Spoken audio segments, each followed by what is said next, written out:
پہلا point, fatal movements یعنی بچے کی حرکت۔ عام طور پر وہ خواتین جو پہلے پریگننٹ ہو چکی ہوتی ہیں وہ بچے کی حرکت کو تقریباً 16 ہفتے پر محسوس کر سکتی ہیں، لیکن جو پہلی بار ماں بننے کے عمل سے گزر رہی ہوتی ہیں وہ تقریباً 18 سے 20 ہفتے پر محسوس کرتی ہیں۔ شروع میں ایک فلکرنگ سی موومنٹ ہوتی ہے، بعد میں ہاتھ پاؤں بننے کے بعد بچے کی باقاعدہ طور پر حرکت محسوس ہوتی ہے اور وہ اپنی پوزیشن چینج کرتا رہتا ہے۔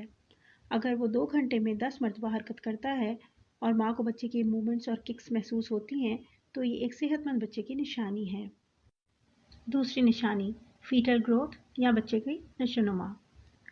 ایک عام طور پر صحت مند بچہ ہر ماہ 2 انچ بڑھتا ہے۔ 7ویں مہینے میں وہ 14 انچ تک بڑھ جاتا ہے اور پیدائش کے وقت 18 سے 20 انچ تک لمبا ہوتا ہے۔ ہر ہفتے بچے کا وزن تقریباً 700 گرام تک بڑھتا ہے اور 9 ماہ پر بچے کا وزن تقریباً 3 کلو ہو جاتا ہے۔ اگر بچہ اس طرح